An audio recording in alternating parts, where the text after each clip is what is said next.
One. So Senate Government Operations, it is Tuesday, March 16th. I had to look at my calendar. And what we're going to do first is Senator Corey Parent has an amendment to S15, the elections bill that we passed this morning. And I know, committee, I do apologize because I know you talked about this on Thursday or Friday, and I was not able to be here. And I apologize. Yeah, but at the time when we were talking about it, we said we wanted to wait for you to be back before we took any action. Oh, okay, And- okay. And because you always see things that others of us don't, and you're the reporter of the bill. I mean, it's been your baby. So, Senator Parent, do you want to, first of all, yeah, okay, let's do this first so that Senator Parent can go back to his afternoon committee. So do you want to, I understand there's a couple changes from what is in the calendar, and Ameren did email that to us. And I don't know, is it posted? On our website? Is it? It was emailed to us. I was just asking if it has also been posted. I don't know. It has been posted. Okay, Yeah, thank it's you. available. Okay, Yeah, I didn't get thank an you. email. Yeah, I think the email was just sent to you and I, Senator White, Oh, and Gail. So, okay. so okay, if everyone wants to open it up, and while everyone's opening up, I'll start. Yeah, please do. Basically, what the amendment changes in here, we're taking into account the conversation we had late last week with the amendment to further refine and remove some red flags for folks on the committee. Another change to the amendment is we removed, instead of naming the groups of who would be appointed, we did 4 representatives of municipalities to be appointed by the Secretary of State's Election Division, as well as 2 members represent the interests of voters appointed by the Speaker of the House, and 2 members represent the interests of voters appointed by the Committee on Committees. We did this, we originally had named VPIRG and a few other groups, but that raised some concern. So we felt making that change while we had this little extra time was worth it. Just a few other language changes.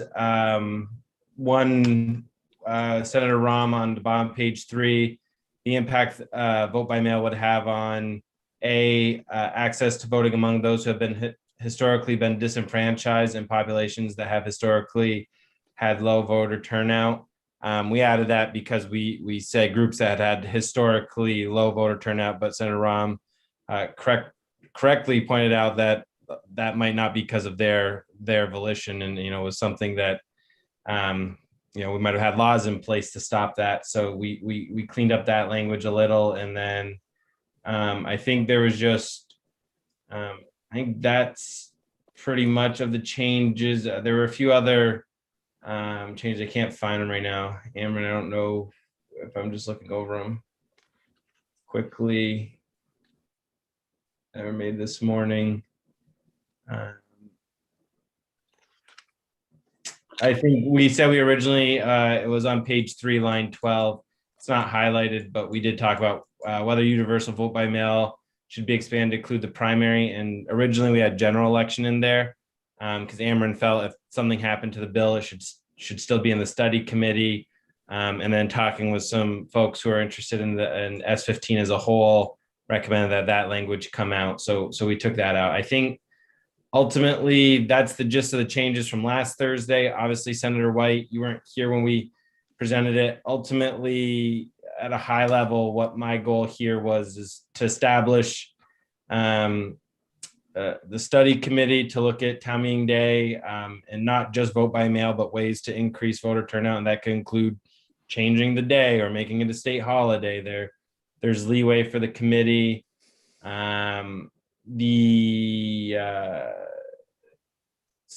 I'm also looking, we also, as discussion with this group, do have the report due late 2022. I thought maybe July 2022. You know, there's a lot of timing. I think the discussion we had last week, our goal would be to have information before the 2023 session, so we could make changes and we're not held off, 4 or 5 years before any changes happen. And the other big piece of the amendment is where towns choose to vote by mail for town meeting day, can choose to. In the meantime, those who choose not to and have Australian ballot will also need to mail the postcards that we did for the primary. Because I think, again, that my goal is to increase voter participation in elections that historically see teens or 20% of turnout. We talked this morning, you talked this morning about turnout in the 60%. That would be a high watermark for town meeting days, and we'd love to see that. So I still want to continue to push the envelope a little bit to increase participation in the coming years. Thank you. So what I'd like to do, the way I'd like to approach this, I think, is because there's two very distinctive parts here. There's the first one that would require municipalities to mail out ballots. I'd like to address that first and then look at the study instead of mail out absentee request forms, not ballots. Yeah, mail out absentee request forms. Yes. So I got here's my feeling about this. I don't know if the rest of you have weighed in on this in your discussion before. So I'm going to assume that some of you have made your feelings known here. And I'm going to tell you what my feeling is on this. I don't think we can do this without much discussion from the town clerks and the town select boards, because this would be a pretty substantial cost to some of the towns. And they have the option to do it. I do not like this provision. I think that we leave that to the towns, and if they choose to send out postcards, that's fine, but without more discussion from the town clerks and the who run their town elections, I don't feel comfortable doing it. And I did get a long letter from Carol Dawes today stating that from the Clerks Association. So Will, do you want to weigh in on that part of it? I would just agree with you, Senator White. I think it's something that clearly needs input from the town clerks and other folks at the municipal level before imposing that kind of mandate. It's a significant mandate. There are a lot of towns who conduct their local elections by Australian ballot and would be required to send an application under the amendment. And the other part of it is that some towns do part of their by Australian ballot. In Putney, for example, we do our just the election of our officers by Australian ballot, but everything else is done. So we would have to send out a postcard to everybody just because we do the officers. Senator Rahm? Madam Chair, did Carol only intend to communicate her concerns to you, or is it something that we can also see? I can forward the letter to everybody. I can't do it right now. Okay. Because I'm on my device and I only have one device with me. Yeah, Senator Calmer. Thank you, Madam Chair. Was that only her opinion? No, I don't know if it was or not, but even if it was only her opinion, then we certainly need to hear from some other town clerks. I think it's premature to do this. It might be that in a year, the town clerks all come in and say, hey, that's a great idea, let's do it. But we haven't heard from the town clerks. That's my point. So, yes, we haven't. We haven't had time. Would you suggest then that this whole first section be struck and that we take it up in the House and that this House be something that takes? I'm not going to suggest that the House take anything up. I'm going to suggest that I oppose this section. That's what I'm saying. Yes. Anthony? I was just going to say, if we had moved this forward, we would certainly hear a lot from town clerks in the process. In terms of not hearing from them beforehand, the House would certainly hear from them loud and clear if we had moved this forward. So, yeah. So is there any agreement? Yes, Corey, Senator. I mean, I've talked to a few town clerks, and I think, there's 251 and you're gonna have 251 different opinions. My own You would. town clerk supports vote by mail, and obviously got some pressure because I just I'm sitting upstairs from my town clerk as we speak, from folks to be able to talk to me about this. And she goes, look, Corey's right. We had huge turnout changes. And if the goal is to increase voter participation, that's a good piece. And it really wasn't that much work for the town, extra work, and the cost was not that high. So it's, I hear you, and I hear other towns, but I think town clerks, I think, also opposed same day voter registration a few years ago, and we went with that. So. Yep, I agree, but I do think that we should take some testimony on this. Is a major change, and I believe we should take additional testimony on it. And I would say that those towns who think that it is important can do it. So anyway, that I want to get to the other part also. Yeah, I appreciate it. One last comment. I just want to say, you did take a lot of testimony from town clerks. You took testimony from town clerks for 2 or 3 months in the preparation of the underlying bill. Yeah. And everybody agreed that the approach that the underlying bill is taking is the right first step. And I don't think had any appetite for a mandate on towns. Senator Rahm?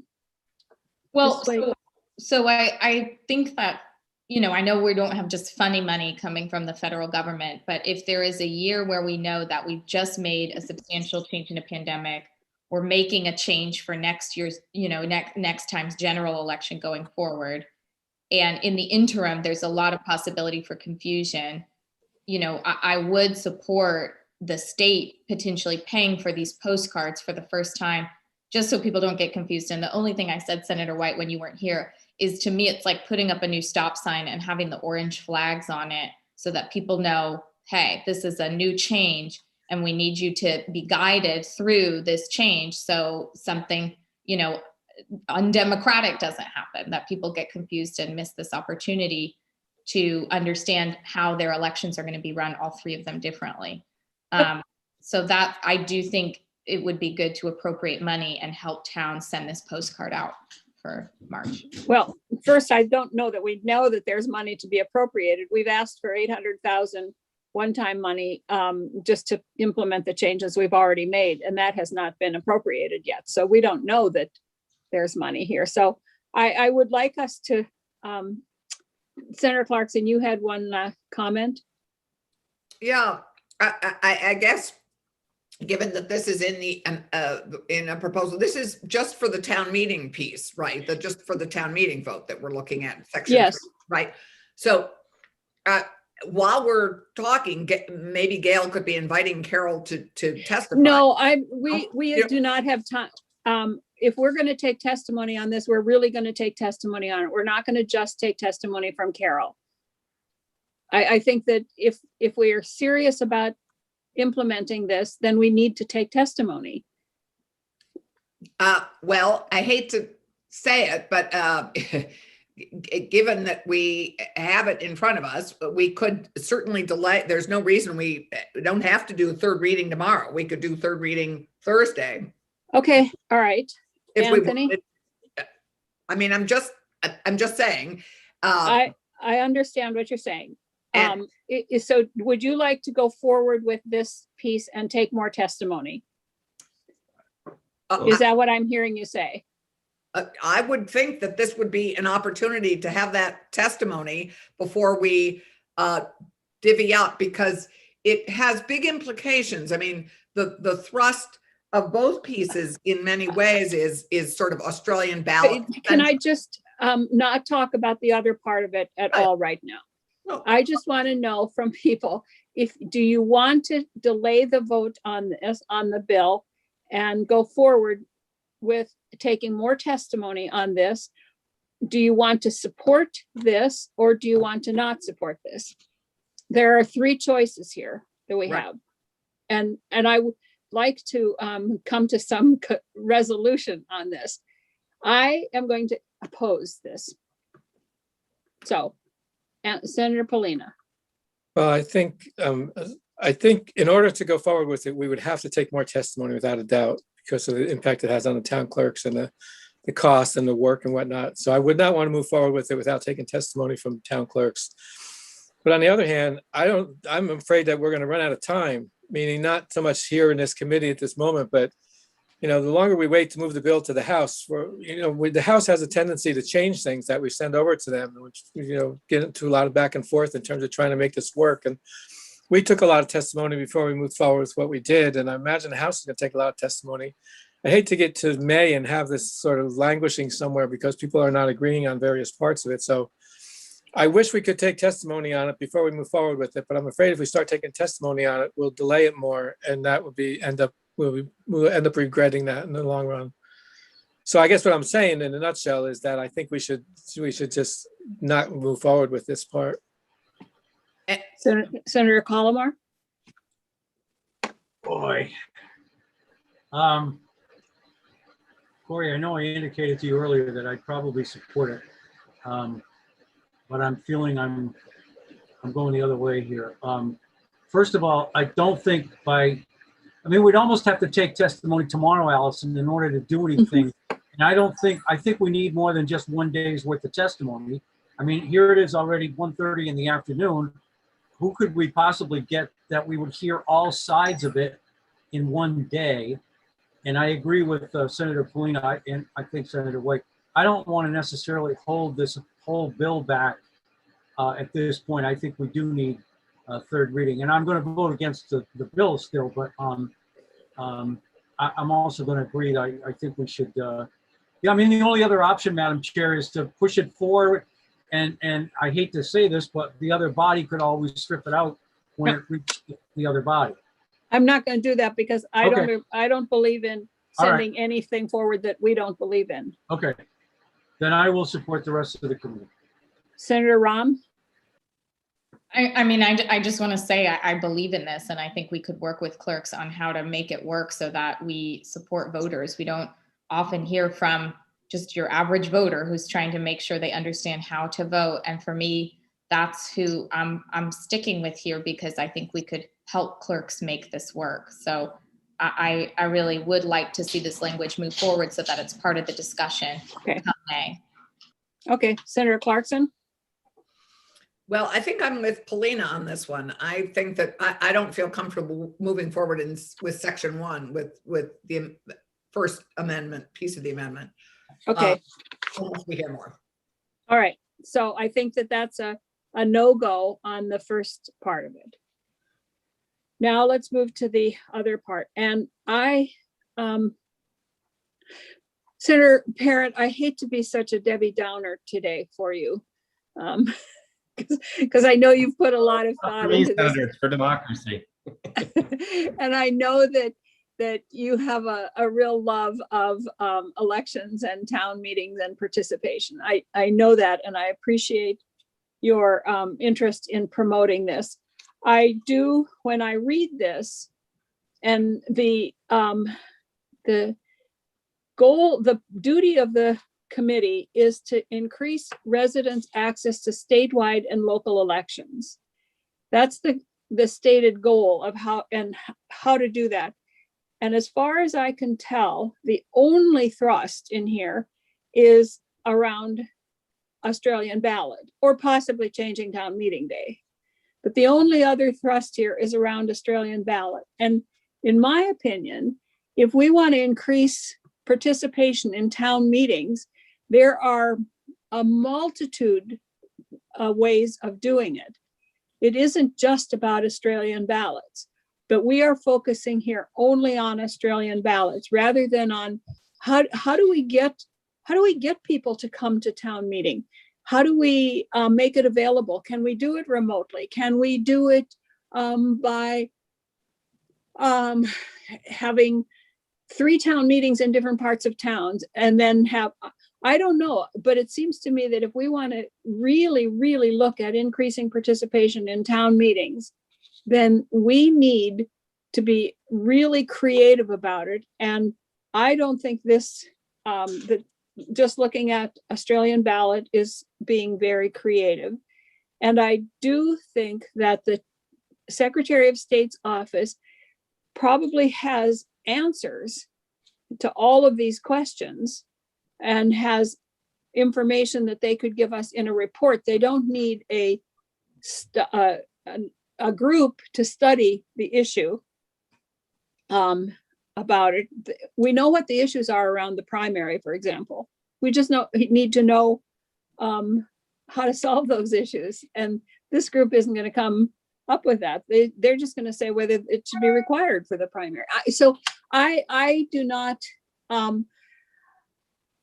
I think there are ways of doing this. And I think that the Secretary of State's office has so much to do between now and December 22nd, or 2022, that putting something else on them is going to once again leave the 5, potentially 6 members of the division sleepless and with no family time.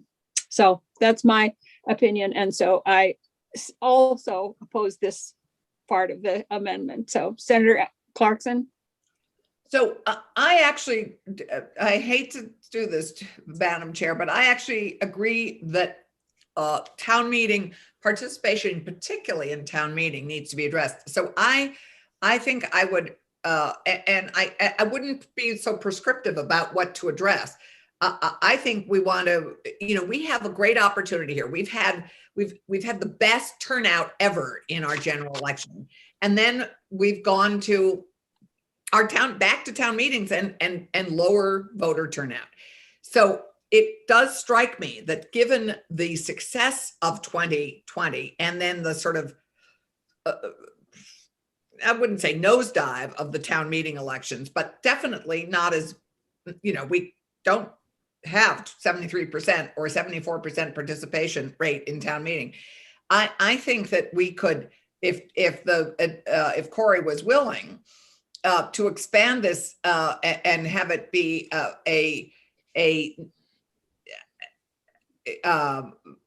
its purpose, it really look at how do we build participation with town meeting and the voter access aspect. I mean, to me, it's 2 things, what we're trying to get at, not just promoting Australian ballot, which I know many towns don't have any interest in pursuing, and some towns are very small, and some towns, I attend a lot of town meetings, and there is such a difference between towns in terms of who shows up, and it isn't because they all either do or don't have Australian ballot.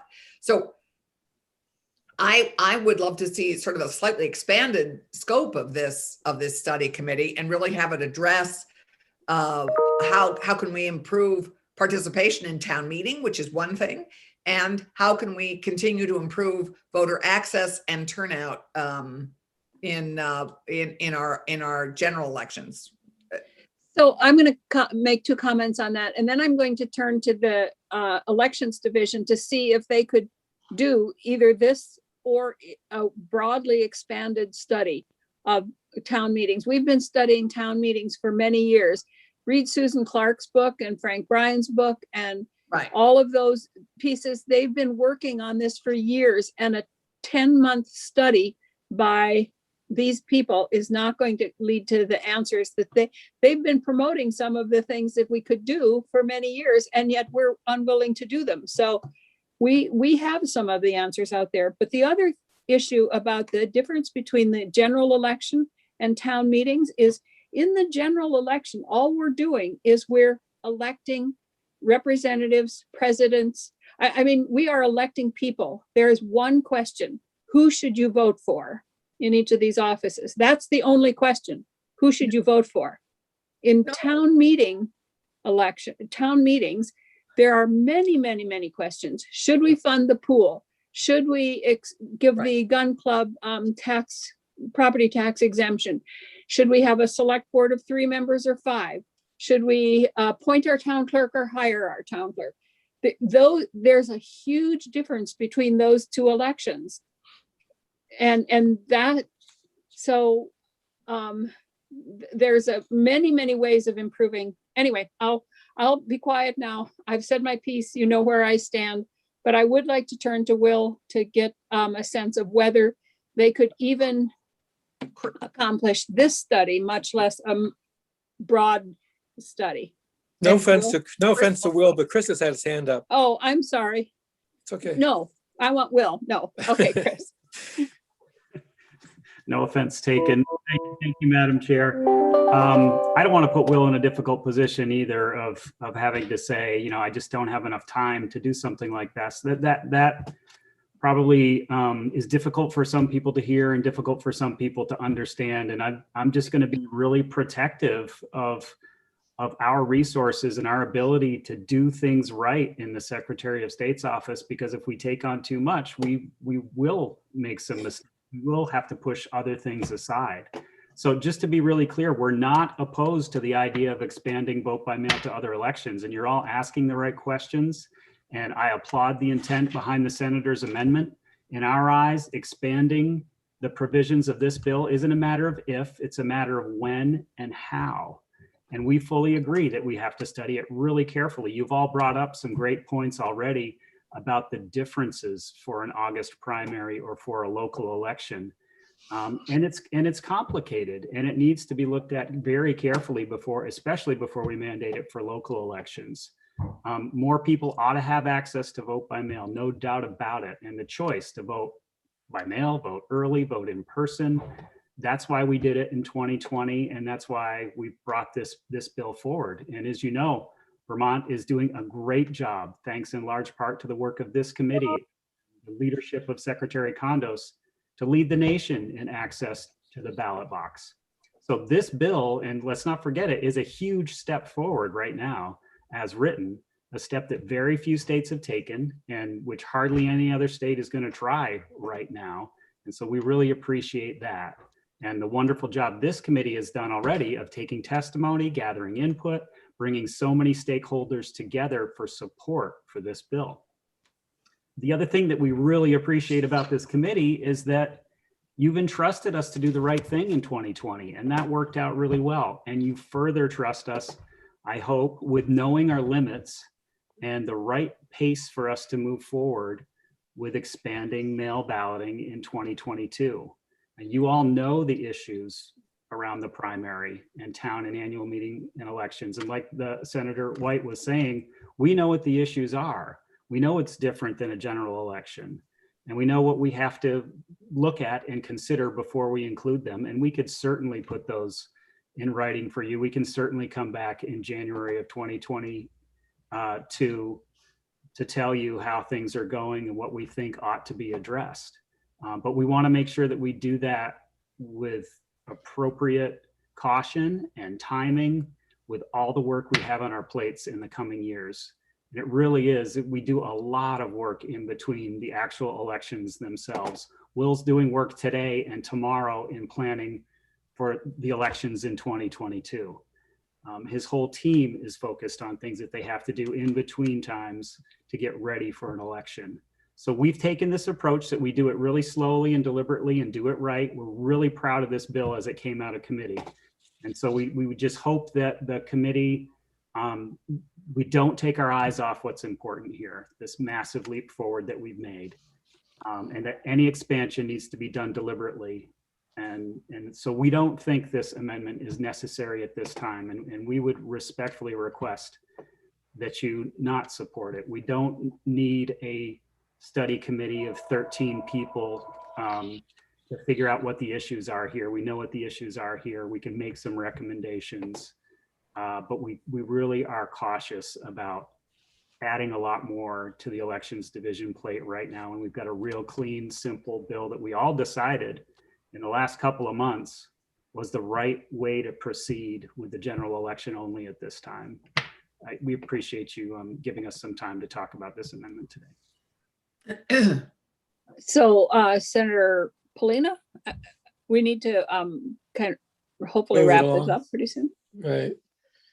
Well, I have two thoughts. One, neither of which are going to move us forward. But I'll tell you what they are anyway. One is that instead of an expanded study committee, I would see a smaller one that gathers to like talk about some of these issues and it's less bureaucratic and less difficult to like manage and organize. But the other thought I had was that what we should do, and I'm not saying we should do this, it's just a brainstorm. Don't hold me to this. But I wondered about, we should introduce a committee bill next year or sometime soon that says we're going to make town meeting day a holiday. We're going to require the mail out voting, and just sort of, that would give us the reason, that would give us the vehicle from which to take testimony is all I'm saying. So I don't want us to get too far off here because Corey has to go back to his committee and we have a lot of stuff to do this afternoon. So the question is, do we support this amendment or not? And I think that there are many, many, many ways of us to, that the committee itself, along with the Secretary of State's office, can look at the issues. As he said, they know the issues of mailing out ballots in the primary and local elections. They can come with recommendations. They don't need a committee to do that. We can take testimony on whether we should make it a holiday or not. That was one of the original suggestions that came to us, and we put it aside. We said, we can't deal with that now. We're focusing on this narrow issue. So the question is, do we support this amendment or not? And we have to make a decision here. And I will tell you, I do not support this amendment. Now, everybody else can weigh in. Senator Polina. I'll put my brainstorms aside. I would say not. Yes, please do. Just trying to like get the flow going here, you know? No, but we don't have time to get the flow going. That's the problem. We can get the flow going in 3 weeks. We can start talking about this again, but not today. I Not hear you. attaching it to this bill. So, Senator Polina, where are you? I said not. I said not. Oh, not. Oh, okay, I'm Yeah. sorry. It's okay. Senator Ram? Well, I don't want the Secretary of State's office to think I don't value their time, but this is a huge moment in a kind of seismic shift in how we think about elections and democracy and civic participation. And I think knowing the issues from town clerks and from kind of a administrative lens is really different than having public participation and really talking to folks who often feel left behind in how our elections operate. So it sounds like I will probably be outnumbered. I don't want you to think that means I don't respect you and your time, but I would support this amendment. Senator Collmore? Well, I've already weighed in on the first part of the amendment, but I do support the study. So I think Senator Clarkson has the deciding vote. Well, I really want to thank you, Corey, because I think this amendment has got lots of good things in it, and ones that I wish we had more time to take up. So I'm going to support our chair and vice chair and vote against it, but not because I don't think it's got lots of good stuff for us to be considering for town meeting. I do, and coming from a town where, we've all watched our town meeting participation dwindle, and it's frustrating. But I also would feel very uncomfortable moving forward without more discussion and more input from the people who actually administer it. And all of us anecdotally have, different feedback on that. I represent 26 towns. Many of them do not do Australian ballot at all. So anyway, thank you, Chair. We've moved What- off the yeah. Australian ballot issue and onto the study. What? So it sounds like, I'm sorry to tell you, Senator Parent, but it sounds like 3 of us don't support the amendment. So I will report on the floor that the majority of the committee does not support it, but it isn't unanimous. Would it be fair to say it's a 3-2 vote? It would be fair to The say record. that. Yeah. Okay, thank you. I appreciate your time, and we'll Thank appreciate you. the argument from here on out. Thanks. And these discussions will continue. Believe me, as long as I am on this committee, we will be having discussions about town meeting. Yeah, I appreciate it. And we increased ours 86%, and we'll have more years of data for you coming up. Okay, Thanks, Corey. Yep, bye. thank you. Bye. Thank you, Will and Chris. Thank you. Thank you, Thanks, Commissioner. committee. I'll be back. Okay, so let's move on. I don't know if we used up all of our, we used up almost all of our committee discussion time on prioritizing and figuring out where we're gonna go from here for this session. Can we just take a few minutes to look at those if you've had a chance to think about the issues that you want to deal with next year? I mean, now coming up. I have a list of them, but I'd like to hear from other people. I've talked too much already today. Yes, Senator Ram. I just don't see anyone else looking up right now, so I thought I'd jump in. That's because I'm looking for an email from Jeanette that I may, because I've had no email last night.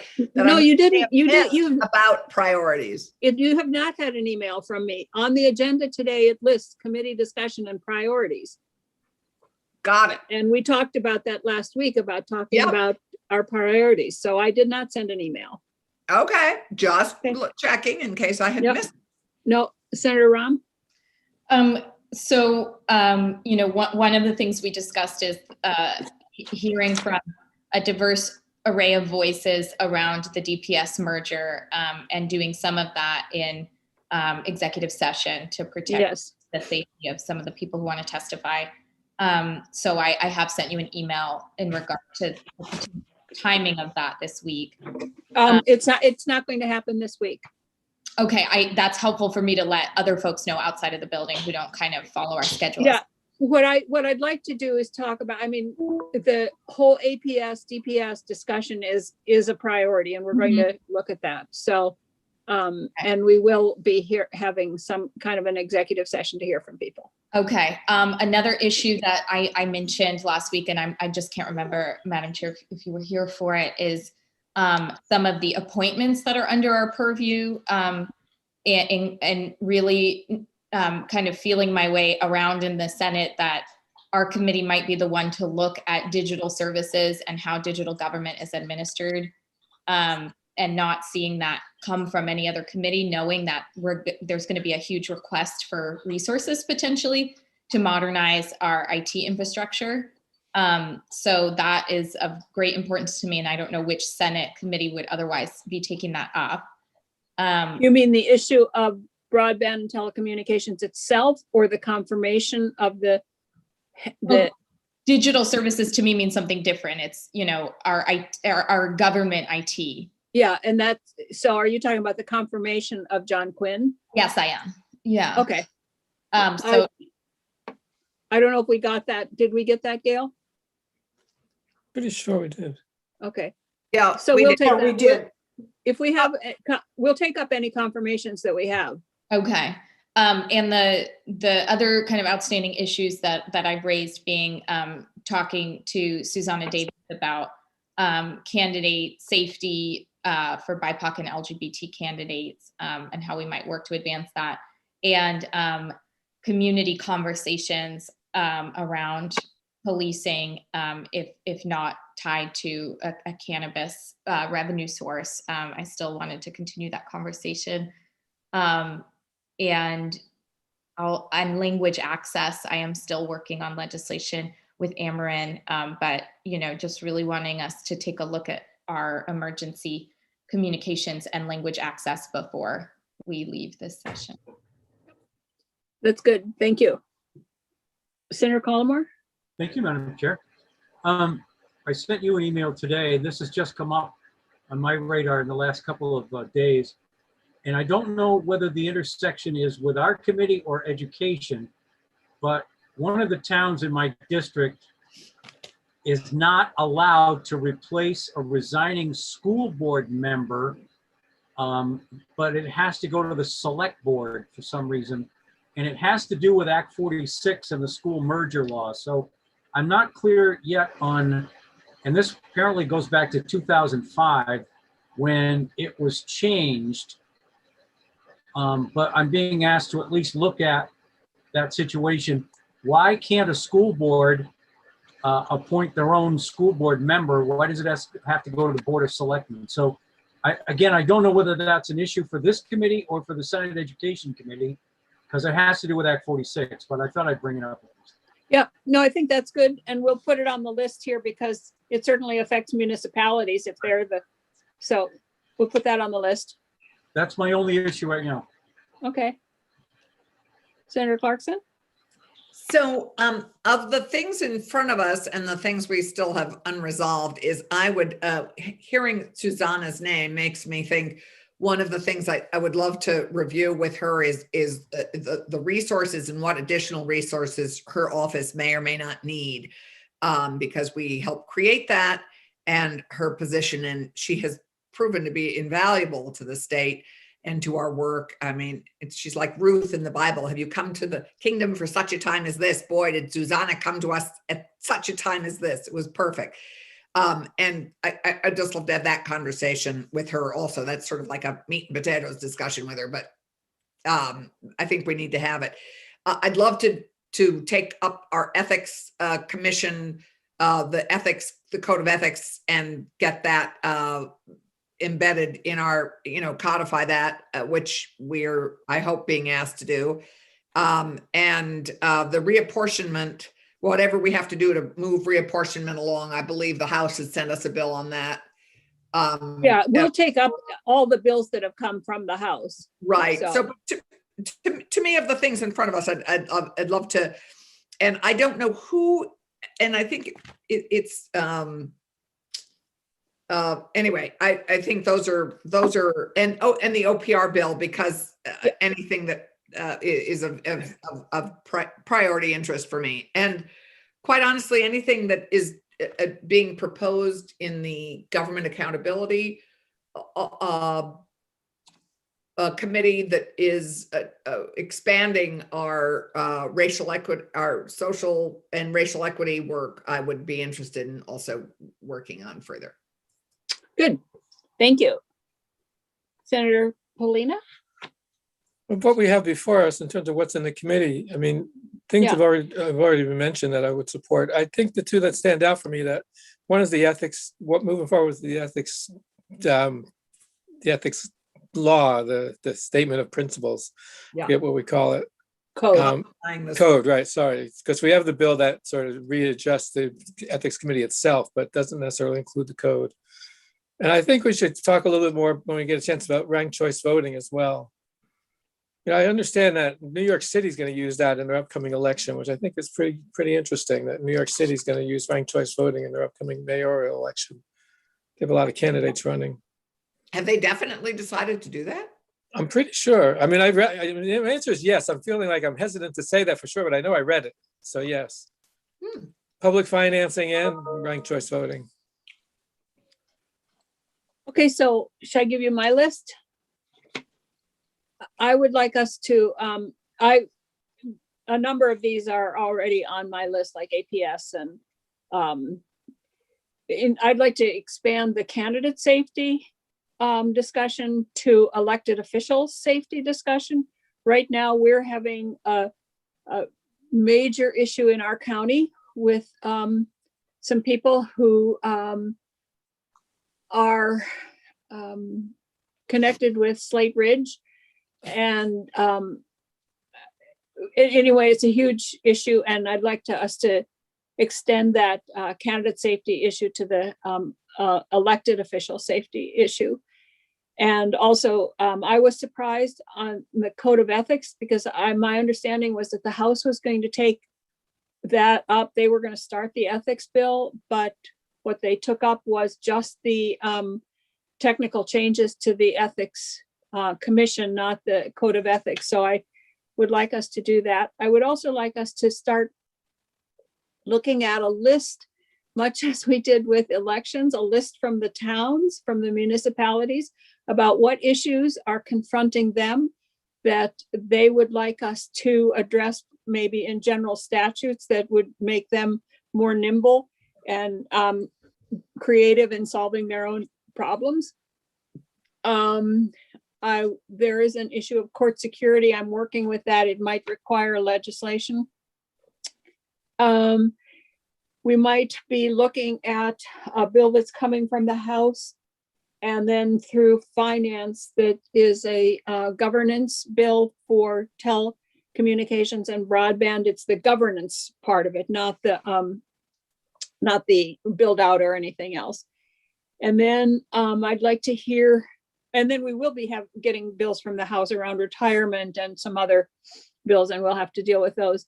But I would also like us to continue the conversation about the APS and the DPS, and then look at the studies that we required, the reports that we required last year in 124, which include the use of military equipment, the use of body cams, training needs at the academy, hiring needs, data collection, and all of those reports. I'd like us to hear from them. So that's kind of my list. So we'll start scheduling these things. Senator Rahm? I didn't want it to go unsaid. I didn't hear the retirement, state employees. Oh, well, a House bill on retirement is coming to us. They Yeah, started retirement. Yeah, just didn't want it to sort of go unsaid in this space that. Oh, no, I thought I did. I said we Yeah, would be getting, Okay. He just didn't use the word pension. Okay. no, I said retirement, a bill will be coming to us from the House, and whatever bills come to us from the House, then we'll put on the list to look at. And I believe we have Senator Polina? Well, I just want to be clear, did you mean the pension issue when you said that, or a retirement Yes. issue? Yeah. Okay, that's what I thought. I just want to be clear. The retirement fund, the pension issue, yes. Right. And We've been calling it the retirement issue. right, but it will be coming out of the House. Yes, But I believe there is some provision being made for it coming out despite it missing crossover. yeah, and we will be getting it. And I think Representative Colson is on that committee that has been looking at it. So he doesn't need to address it today because we don't want to put him on the spot. I believe he's here for another bill. So can we move on now to hearing on today's agenda? So Representative Colson, are you here to talk to us about H-289 perchance? I am, Madam Chair. Okay. Thank you. So do you know all of us on this committee? I believe you've been before us before. Yes, I do. Okay, thank you. So we do have the OPR bill, and if you'd like to just, you were the reporter of it? Yes, along with Representative Higley. Mhm. Okay, so if you'd like to go through it with us, and we'll start. Sure. Thanks. Thank you. For the record, Representative Hal Colson from Winooski. So this is the OPR bill that we work on periodically, and I would say that a lot of the amendments in this bill are housekeeping, just tightening up language and making sure everything matches. And with regard to substantive changes, I would look to Section 5, which deals with pharmacy, and there have been amendments made to amend this chapter to allow the Board of Pharmacy to discipline a pharmacy for imposing staffing practices that deviate from safe practice. And, you know, OPR received lots of concerns about patient safety, and consequently, they did an inspection program. There were complaints from state officials as well, and this culminated in the Board of Pharmacy to survey its pharmacists last fall, and this requires pharmacists to provide a patient with timely access to records or essential pharmacy services. These amendments require pharmacies and pharmacists to identify and resolve conditions that may interfere with a pharmacist's ability to practice with competency and safety, including interference with mandated rest periods. This also allows the Board of Pharmacy to discipline a pharmacy for repeatedly failing to provide resources to pharmacists that they need to safely perform drug utilization reviews, immunizations, counseling, and verification prescription accuracy. This also allows the Board of Pharmacy to discipline all pharmacies in a chain under common ownership if the state finds that misconduct occurred in more than one site and is attributable to the chain's policies, not the result of an individual pharmacist or pharmacy. And this would enable the board to find that unprofessional conduct at one site is attributable to shared business practices and therefore applies to all sites. So that was a significant change. And moving to section 9, well drillers. Essentially, this will transfer the licensure of well drillers from the responsibilities of the Department of Environmental Conservation, Groundwater Coordinating Committee to OPR. And the well drillers are currently licensed through A&R. So this section and the next section are moving the licensure and the disciplinary adjudications for well drillers to OPR. And this is a recommendation from a recently filed report on the regulatory licensing structure in Vermont. And also another substantive change would be in section 13, the Agency of Education. This section transfers what is recommended in the licensing structure report. So the transfer appeals from hearing decisions from the Agency of Education to OPR. These could be appeals from licensure denials to unprofessional conduct allegations. Previously, appeals went to the State Board of Education. This language will allow the director of OPR to assign an appellate officer who is on contract with the office to provide appellate review. And this came about because as far as the appeal process, AOE just felt it didn't have the capacity to do this well. And OPR is certainly poised to do this as it does it for all of its 50 plus professions that it regulates. And those were the really main changes that were proposed through amendments. We heard from a number of witnesses and our vote was 11-0-0 for passing this out of committee.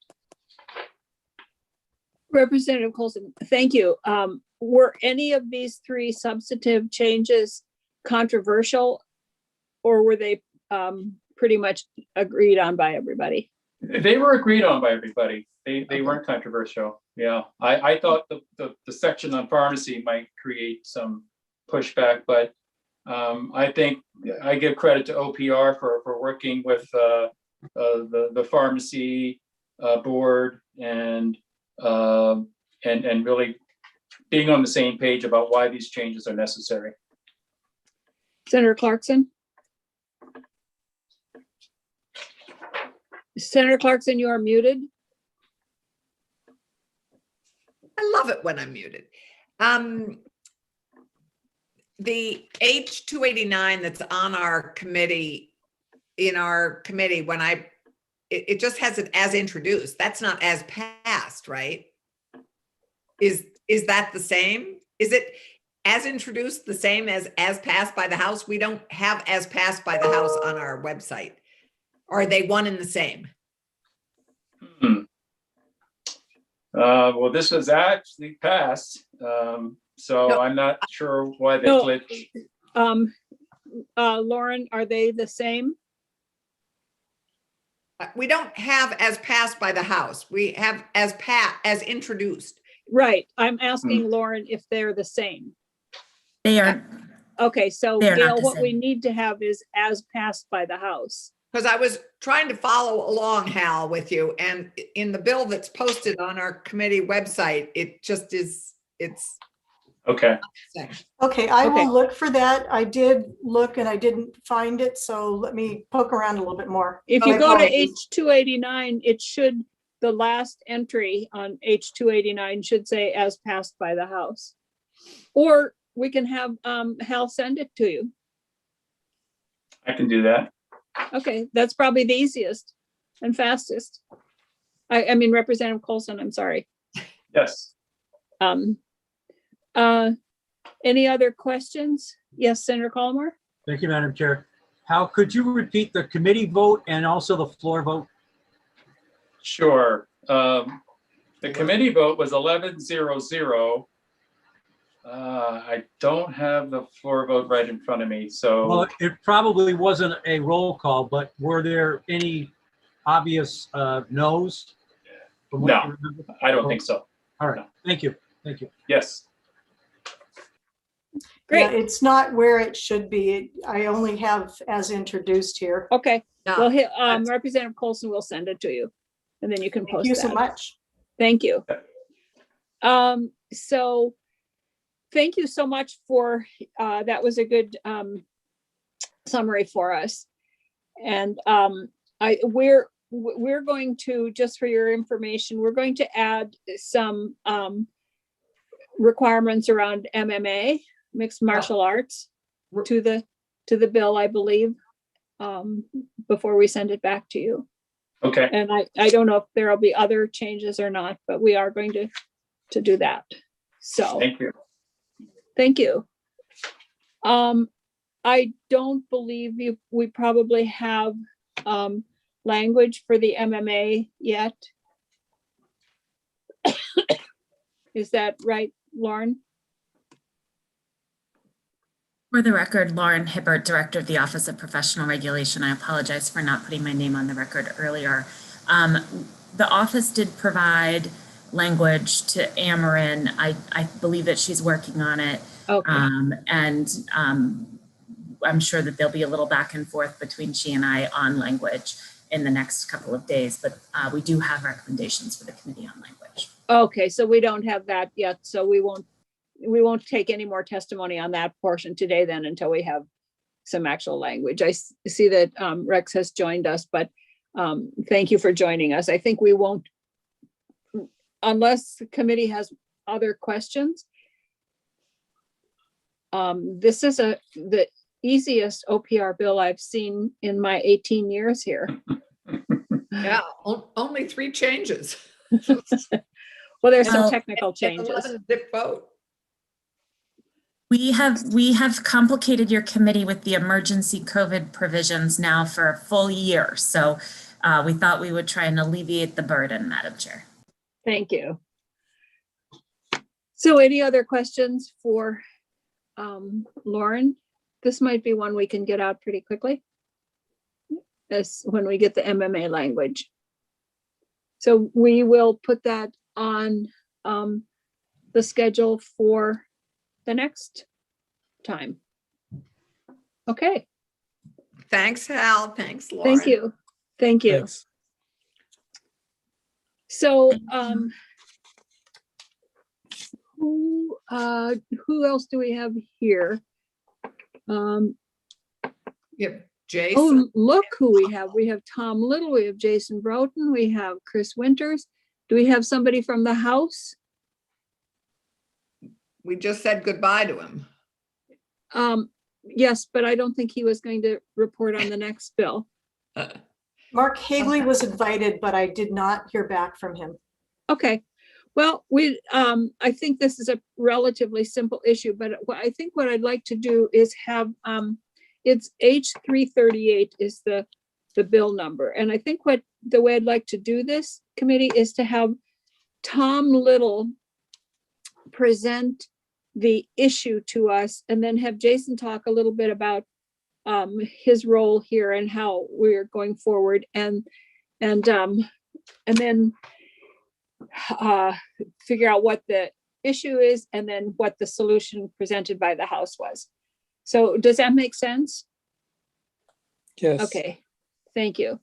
So Tom, do you want to join us here and give us the scoop on our reapportionment issue? Yes, thank you, Madam Chair. Pleasure to be with the committee again.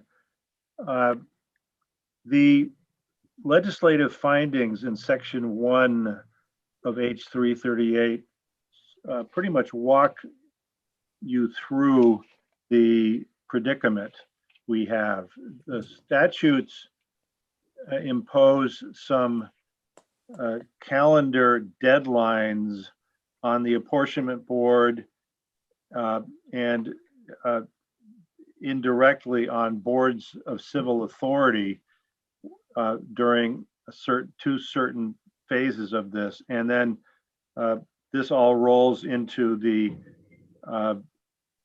needs of the General Assembly to get the apportionment board's final reports in a timely manner so that the Senate and the House in turn can complete their assigned responsibilities in a timely fashion.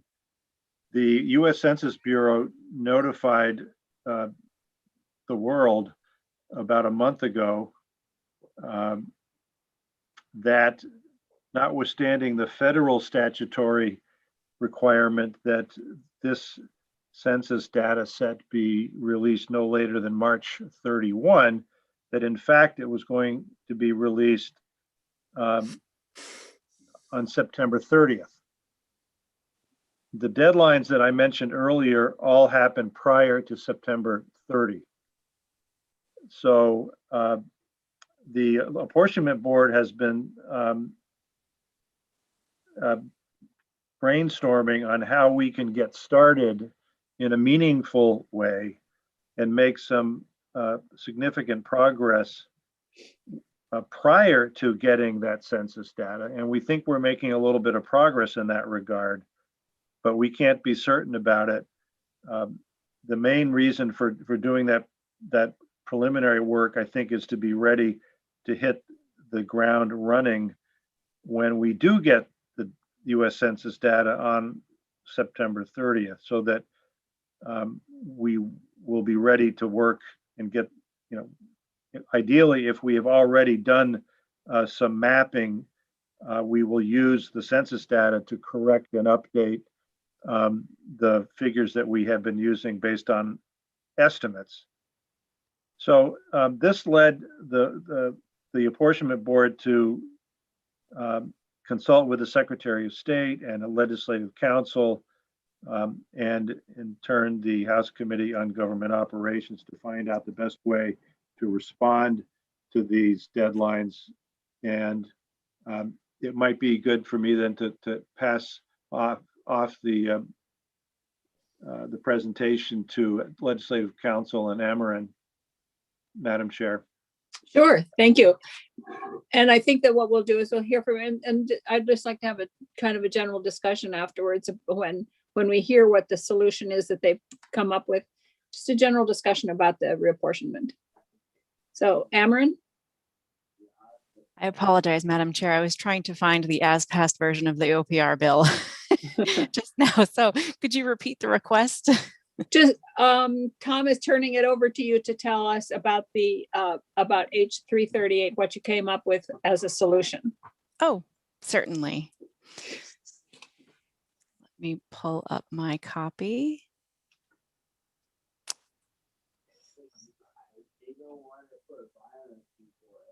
It's not working.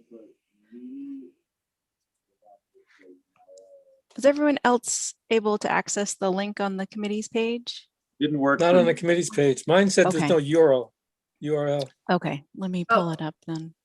To the reapportionment bill, it's right on our website, H338, I thought. I click the link and It says as passed by the happening. House. Yep. And it's right here. It's only 3 pages long, right? The link on the one part of the committee's website didn't work for me earlier this afternoon either. I don't know what. Oh. It could be user error on my part for all I know. I will It look wasn't into working that. for me either. I just did it from our website and it popped right up. So. I can't Ameren, access it either. Ameren, if you can't find it, I can start a walkthrough if that would help. I do have it from our database. Should I screen share for people who aren't able to see it, or would you just like to listen for the time being? I think we can listen for the time being. All right. So this is H 338, an act relating to reapportionment proposal deadlines. As Tom mentioned, the first section is legislative findings concerning the notification from the U.S. Census Bureau to the Legislative Apportionment Board that the release of the Vermont redistricting data set for the 2020 census is going to be delayed from the federal statutory deadline of March 31st to September 30th, 2021. A finding that the release of the Vermont data set is critical to the completion of the reapportionment duties and rights assigned to the LAB and boards of civil authority. A finding that the delayed release will result in the Legislative Apportionment Board and boards of civil authorities' inability to meet the reapportionment submission deadlines that are imposed under Title 17, sections 1905, 1906, and 1907. A finding that the submission deadlines must be amended to allow the LAB and the boards of civil authority to complete their work following the release of the Vermont's redistricting data set. And last finding that the LAB has committed to completing its reapportionment duties as efficiently as possible given the delay, and will strive to complete its work as early as practicable within the timeframe established by this act. Section 2 concerns reapportionment proposal deadlines. This is session law that would permit the LAB and boards of civil authority to vary their timeline and deadlines for submitting proposals. Subsection A concerns the proposal of the reapportionment of the House of Representatives.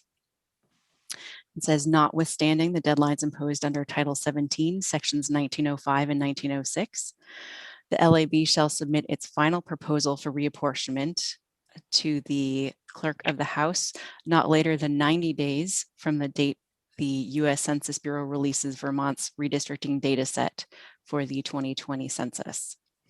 Subdivision 2, within that 90 days outlined in Subdivision 1, the LAB shall prepare its tentative proposal for the reapportionment of the House of Representatives and notify boards of civil authority as required under Title 17, Section 1905.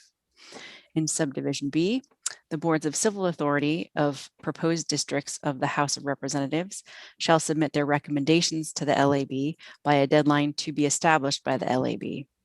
The deadline established by the LAB shall be not less than 21 days after the boards of civil authority receive the LAB's tentative proposal. Subsection B concerns the reapportionment of the Senate. Notwithstanding the deadlines imposed under Title 17, Section 1907, the LAB shall submit its final proposal for reapportionment of the Senate to the Senate Secretary not later than 90 days from the date of the U.S. Census Bureau releasing Vermont's redistricting data set for the 2020 census. Subsection C, all other deadlines and procedures for the 2022 reapportionment of the House and Senate shall remain as they are outlined in Title 17, Chapter 34A. The effective date in Section 3 is upon passage. Thank you. Any questions for Ameren at this point? So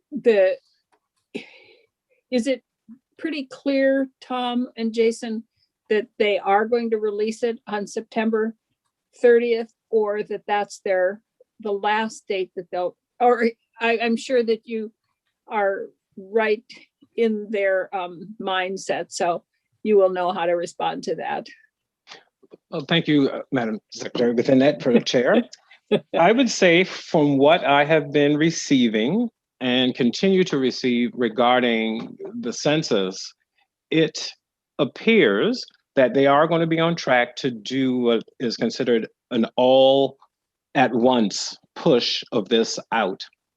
Normally, they do allow it to come out of their data portfolios over time, but given what we just went through with 2020 and how things transpired, the census has let all persons know, particularly those who are in nonpartisan officials such as the Secretary of State, that they will be doing this by September 30th. All 50 states will receive it at that one time.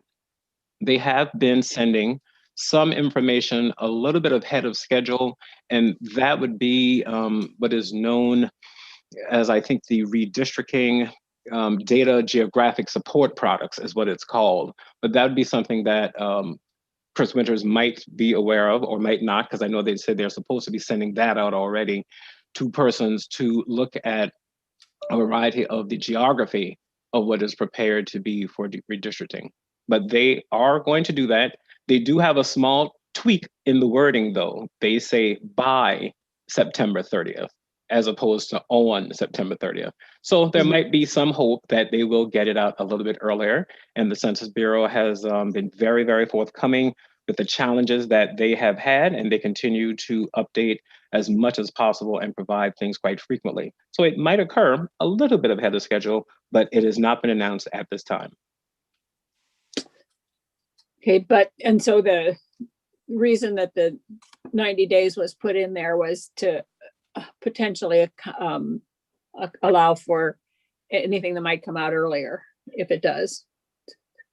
At the latest, we should be seeing the report by December 30th. Is that the way I look at this? That's how I understood it, the way it was read by Emmerlin, is that, yes, Yeah. 90 days after, this is what would occur from my expectations. Chris, did you want to weigh in?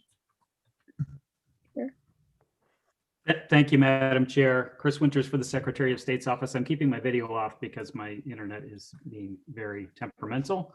Okay. I don't have anything else to add. I would agree. I don't know anything more about this than the esteemed state librarian has stated to you.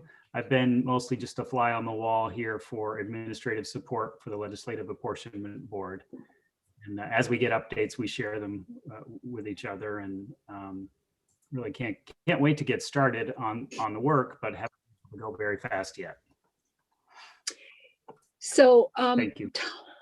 I don't know how much, I know you talked to us once before, but I don't know how much committee members know about how it actually works in the Senate and how it's different in the House. And I hate to say this, but we really don't care what happens in the House, do we?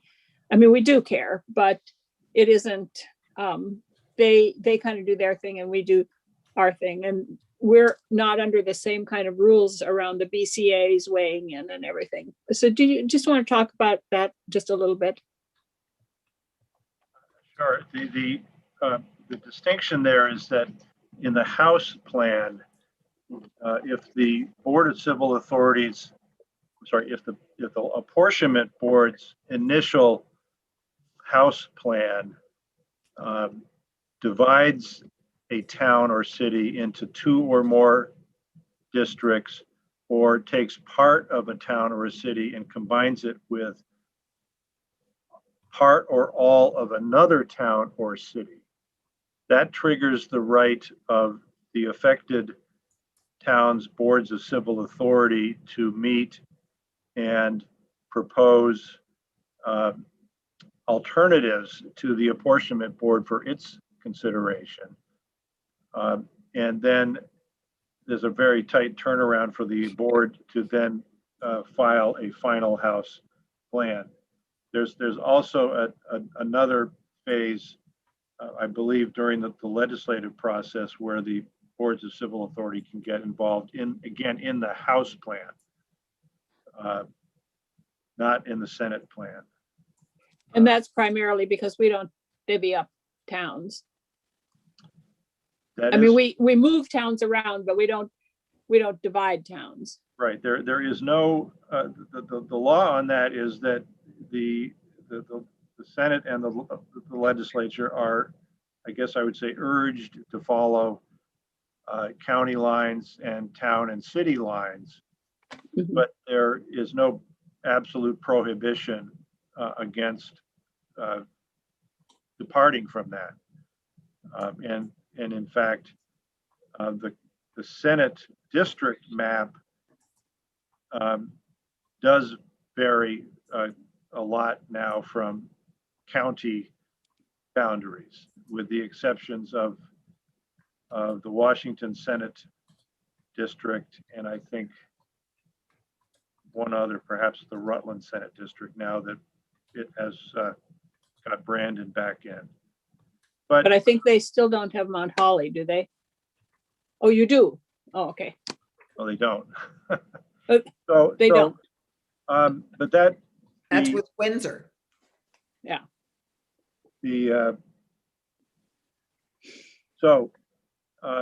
Some of the same issues apply in both the House and the Senate, but in terms of political subdivision lines, county lines, and so forth. But there isn't a Board of Civil Authority component to the Senate plan. Yeah. And mapping and so forth. And the Apportionment Board is working with Chris Winter's staff at the Secretary of State's office and with John Adams at the Vermont Center for Geographic Information, using what I guess I would be fair to call 2019 US Census estimated population data to try to get started on some legislative district population analyses and some sort of experimentation or exploration of some new district maps using that estimated data, so that when we get the final data, we will have a fair amount of work done and be ready to go when we get the final data.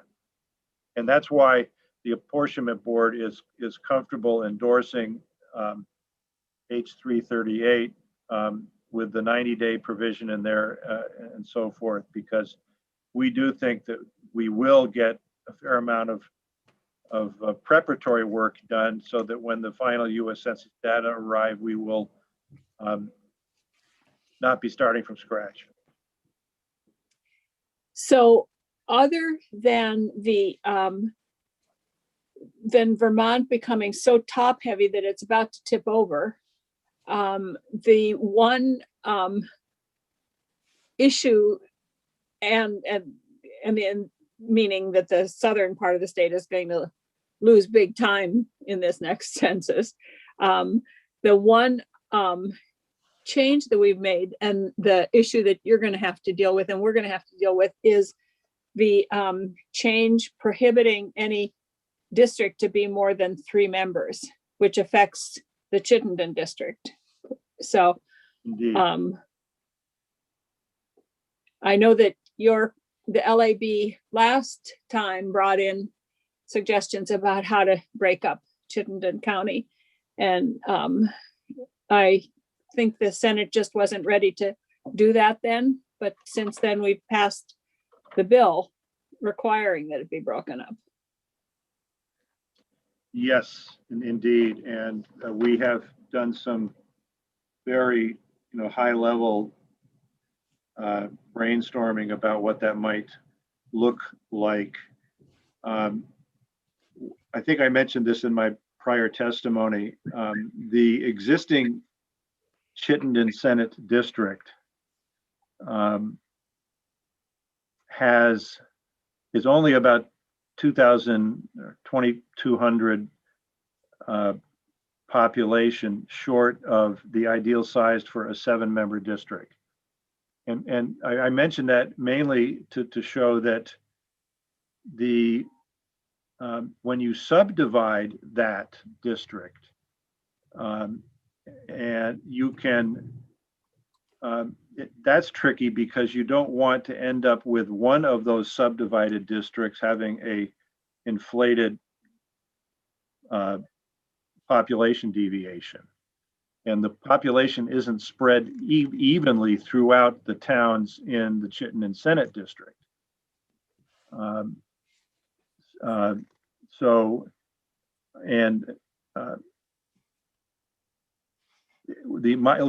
Speaking for myself, my initial efforts are to try to find a way within the existing district to subdivide it according to the statutory change without going into another Senate district and making changes there, to see if it all can be done within the existing Chittenden Senate district.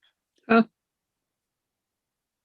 That may not work all that well, but that's my personal starting point, is to see if it can be done that way. Because I think that does, the statutes do say to try and maintain the existing as much as possible, but because I wonder that whole Franklin, Grand Isle, Chittenden has grown and is, I'm not sure what to do with it, but Senator Collum, oh, sorry, No, go Tom. ahead. Sorry, go ahead. Thank you, Madam Chair. Thank you, Tom. And I realize this question is probably premature. Is it still your intention, though, that the Chittenden district would wind up with 7 senators? And if so, I'm trying to ask this without being too parochial. Would Rutland County, or the Rutland Senatorial District, I should say, be one of the districts that could potentially lose a Senate seat? Can I just throw my thought in here? Yeah. I think we're going to see a whole shifting up. I think that we're going to have to look at, I've been looking at some of the numbers that Tom has sent me, and it is premature, but I think that Windham County is going to have to take back some of the towns that we've lost, like Londonderry and Wilmington. Bennington is probably going to have to take some from Rutland. Rutland might lose a seat. Windsor might lose a seat because there's going to be upward, the population has moved north and we've lost. So I don't know that they're thinking about that, but it does seem to me that, and I don't know what's going to happen over in the Northeast Kingdom, but it's going to be tough. It's going to be really hard. So perhaps it would not just be the Chittenden district that would gain. It could be the Franklin district. Well, it couldn't, there can't be any district that has more than 3 members. So if Chittenden ends up, if that area ends up needing 7, then they might have 3, 3 and 1, or 3, 2, 2, 2 and 1. The statute doesn't say how it has to be divided up. It could be divided up into 3 2-member districts, 2 3-member districts, 6 1-member districts, 7 1-member districts. So. Okay, I appreciate that. The Senator Collmore, one of the things I've learned from this work from when I started on it 10 years ago, and I'm relearning it now, is that two things.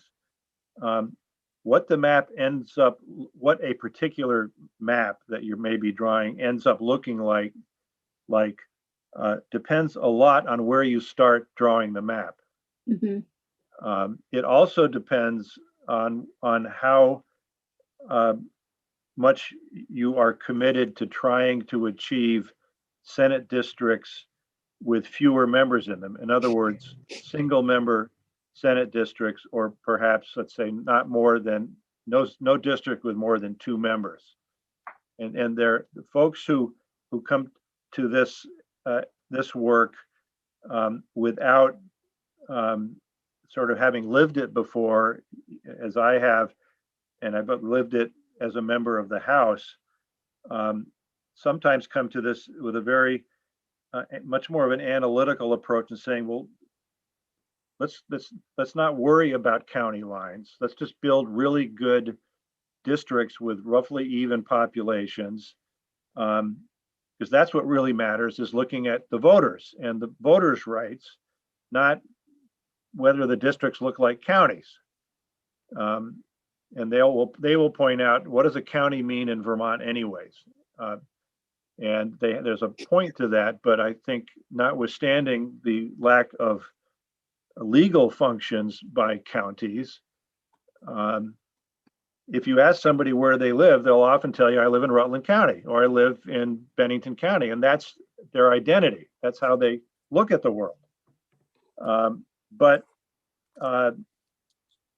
So if you look at this as, if you're a single member district, House or Senate person, you will approach this differently. If you say, I'm going to do a new Senate map starting in Windham County and working my way up the state, you'll get a map that looks one way, if you say, I think I'm going to start in Franklin County and come the other way, you inevitably will get a map that looks different. If you are an incrementalist and say, well, let's see if we can, I mean, right now, the Bennington Senate District is the Senate district with, I'm talking estimates, with the greatest negative deviation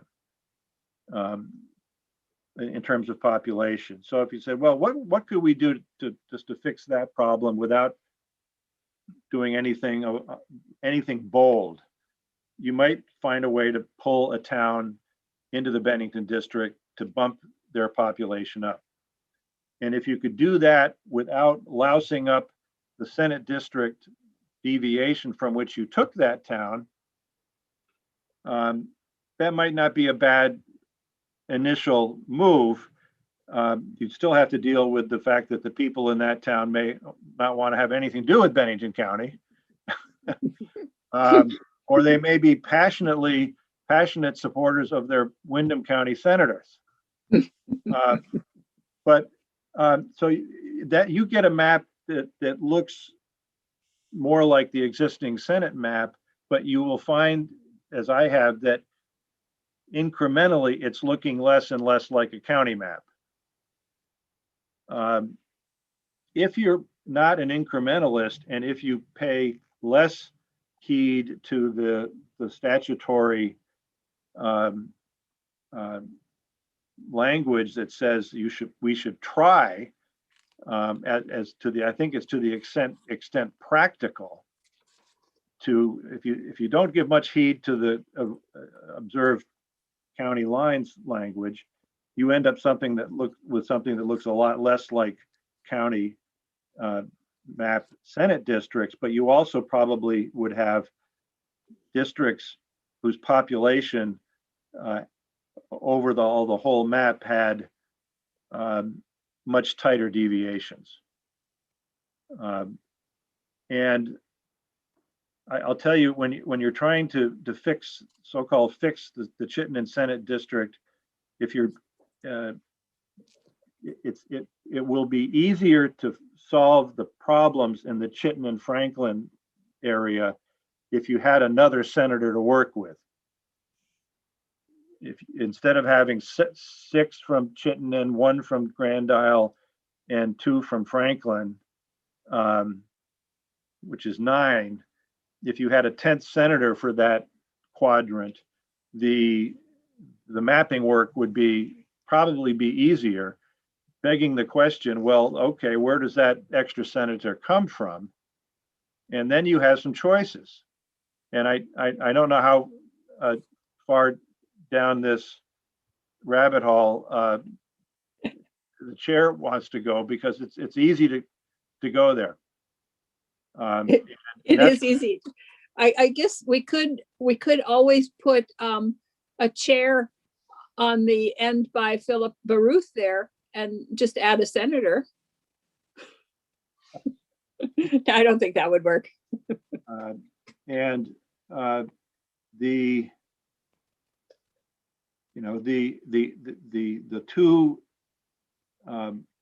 two places that would be looked at sooner or later would be the southern tier of the state and the Northeast Kingdom.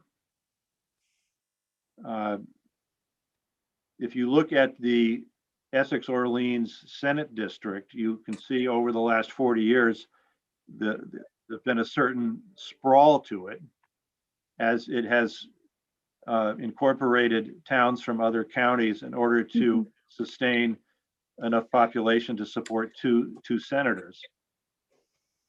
And if you were to take away one of those 2 senators, you would be dealing with the concerns that the most rural part of the state is losing representation, and isn't that something to be avoided? And if you are looking at the southern tier, the concern was, we've been losing out for 40 plus years, and the last thing that part of the state needs is less representation in Montpelier.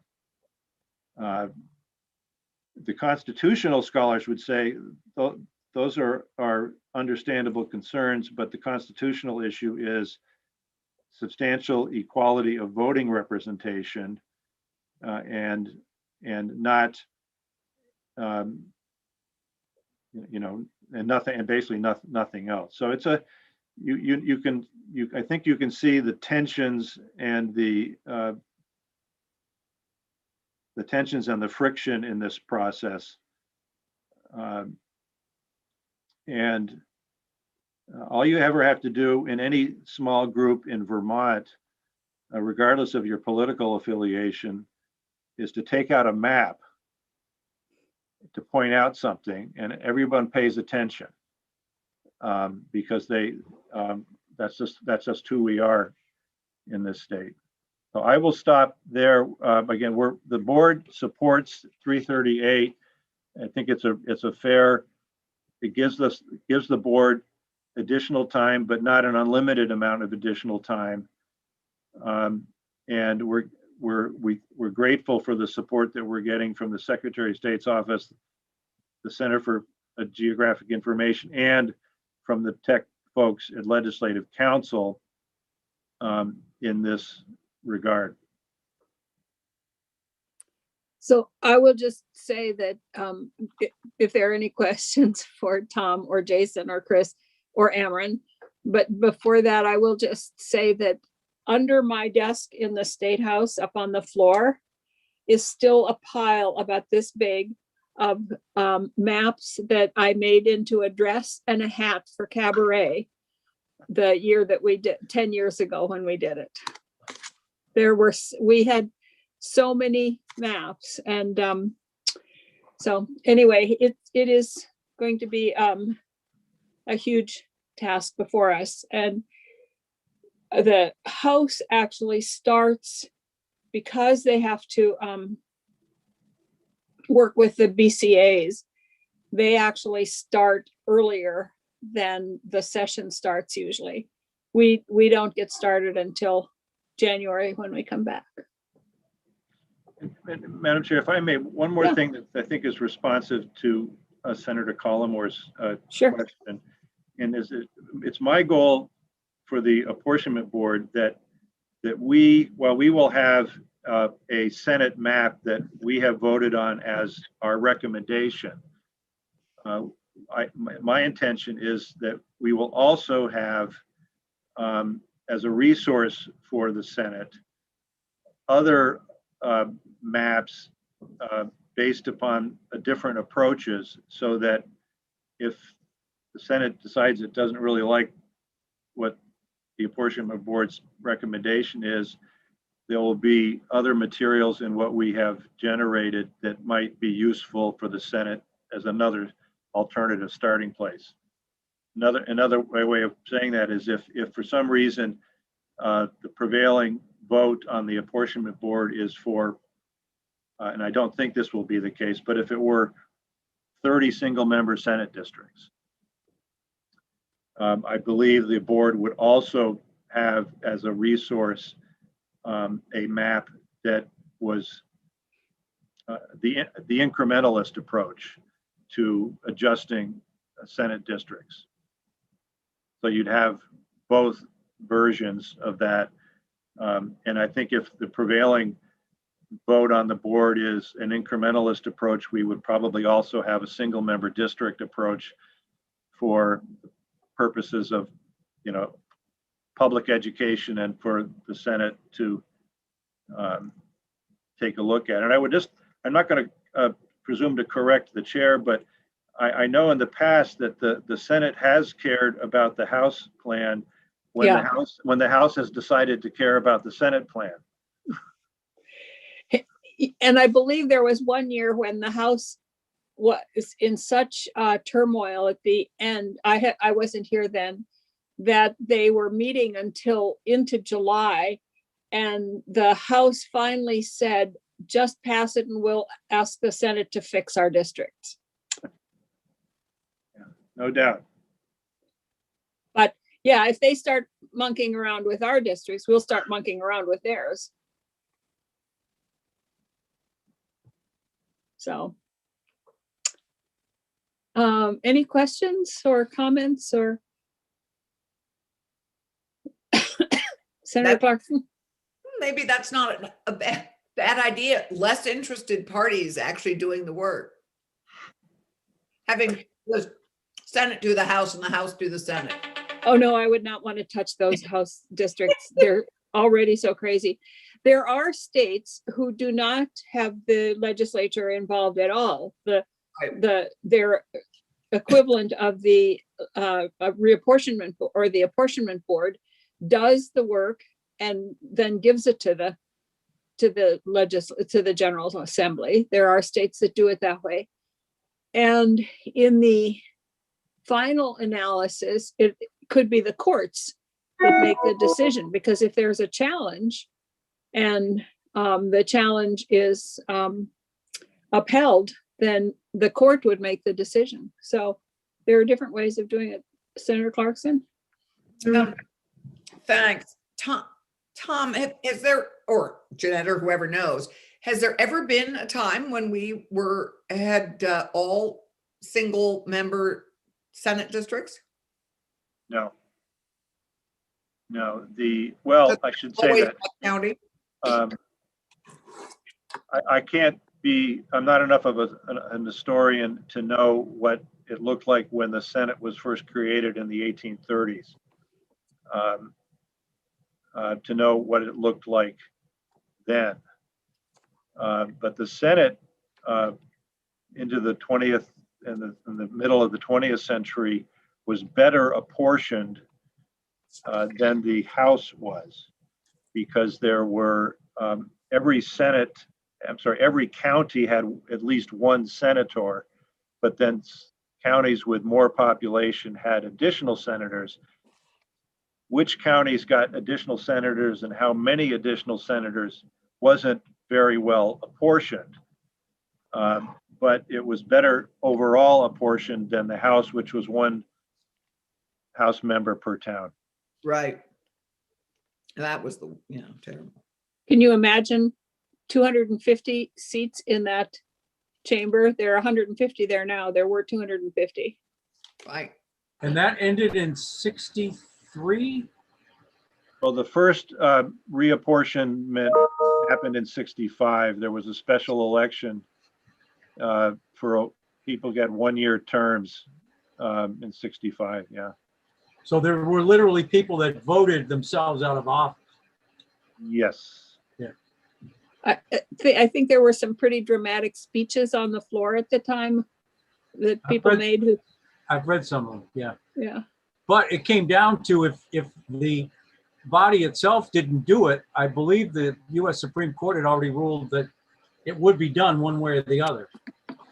Correct. Mm-hmm. Okay. Anyway. So any more questions or comments or anything on this? I know that I didn't necessarily think we were going to be getting into so much, but I find it fascinating myself. I don't know if other people do or not, but it is going to be starting in January. It's going to be a huge issue for us. And we needed to make sure that we took care of the apportionment board so that they could follow the law, but do their jobs. That's what H338 is. I'm actually ready to vote it out. But yeah, me too. Is there? It doesn't sound like Jason or Tom have any suggestions for changes that we. No. The only thing I would say on my end is I have provided Gail with a visual that will make it easier to understand what the anomalies the Census Bureau has faced and their timeline, and that will probably be provided to you after we conclude our conversation today. So it's a wonderful visual to see the struggles of the Census Bureau on redistricting and how they're trying to connect the dots to make this easier for you. But that's all I have on my end. I am not envious of what you have to do, particularly Tom, in trying to navigate the waters along with the Secretary of State's office and looking at redistricting. On my end, let me know how I can assist you. My goal is information as always, but I leave that portion to you to decide how you wish to navigate districts. Senator Collmore. Just an idle question for either Tom or Jason. I assume other states are struggling in the same way we are. Are we struggling more mightily or less so than some of our more populous states, you know? Tom, you want to go first? Or I would say on my end. I don't really, I have to say, I don't really know. I have not been, I'm not dialed into any news feed that looks at that. I suspect that NCSL's various email and websites are talking about that, but I haven't been looking at that. I would concur. The only thing I would say on that is there have been a few states that are just interesting from a reading perspective, where they have to amend their constitution, which is probably not a very easy task during what we just all experienced in 2020. So a few states are having some interesting conversations with themselves on what they must now do to prepare for this situation, if it is a constitutional act that you have to fix to make this work.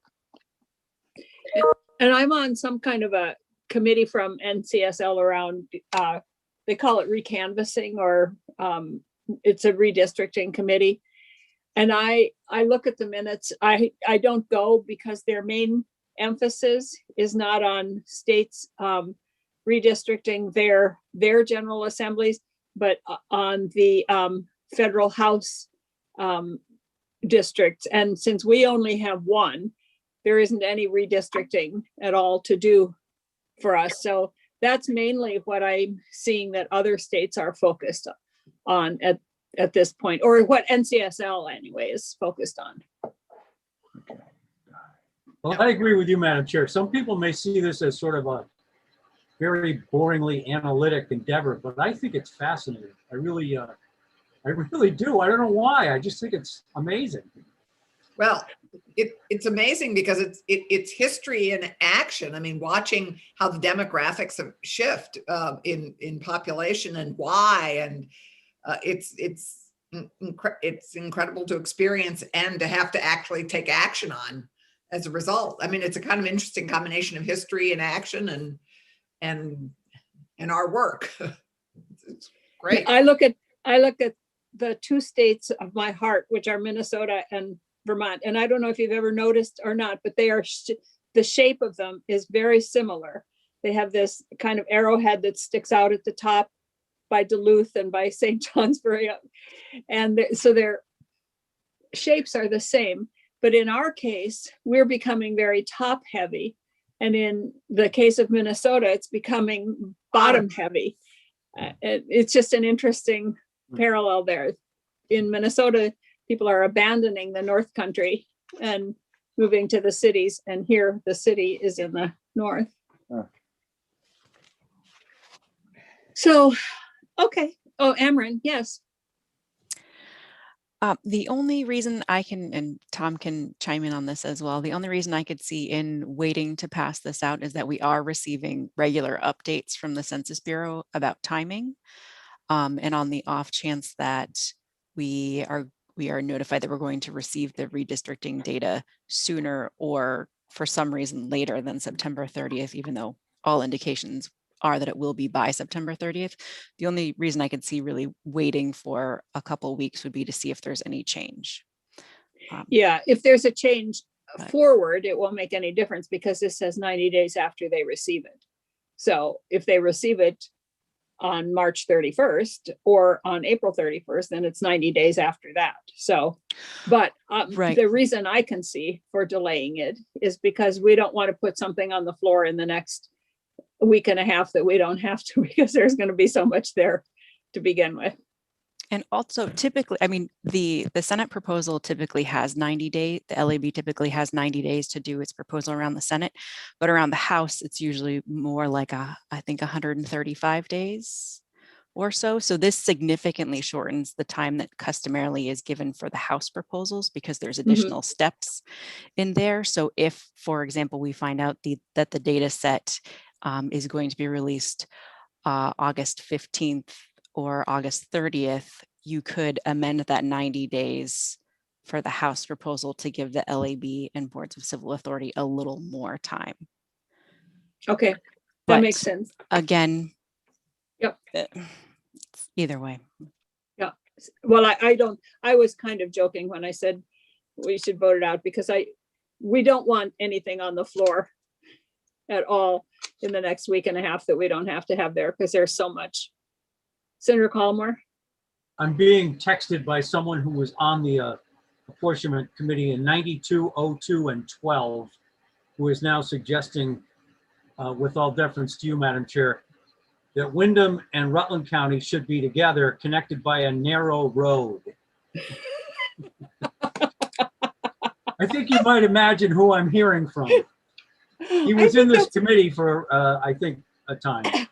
I think that's a great idea. Okay. So any more questions or comments? All right, well, we'll wait for a couple weeks and then be ready to vote this out unless there are any substantive changes by then. Okay. Thank you. Thank you. Yeah, thanks, guys. Thank you, Tom, Jason, Chris, Emran. Good to see you both. Okay, committee, do we want to talk about priorities anymore?